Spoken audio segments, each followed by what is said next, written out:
excuse me, on the left over here, we have individuals who are religious fundamentalists, religious fanatics, and this is the expression, RT-PCR, real-time PCR expression of the VMAT2 gene.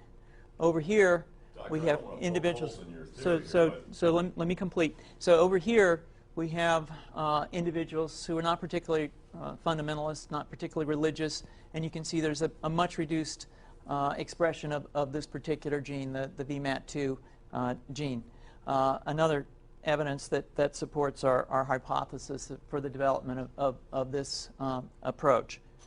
What you see here is by spreading this virus, we're going to eliminate individuals from donning on a bomb vest and going into a market and blowing up the market. So our hypothesis is that these are fanatical people, that they have overexpression of the VMAT2 gene, and that by vaccinating them against this, we'll eliminate this behavior.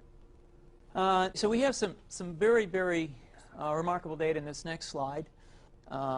Here we have two brain scans. These are fMRIs.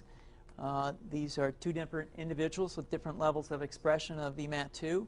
On top is an individual who's a religious fanatic, an individual, and we've repeated this numerous times, that has high levels of VMAT2. Now, this individual down here who had low levels of the VMAT2 gene, this individual would self-describe as not particularly religious. In each case, these individuals were read a religious text. This individual lit up the right middle frontal gyrus, shown here, and that's a part of the brain that's associated with theory of mind. It's a part of the brain that has to do with intents and beliefs and desires. In marked contrast, here's an individual who would not particularly self-describe as religious, and when they're read a religious text, what you see is that this part of the brain called the anterior insula lights up. This is a part of the brain that's associated with disgust or displeasure on hearing something. So you're suggesting I take a CT scan with me when I'm evaluating people to determine whether I put a bullet in their head? So the data that I'm presenting here supports the concept that we're proposing, and I think that we would not propose to do CT scans or fMRIs on individuals out in the hinterlands of Afghanistan.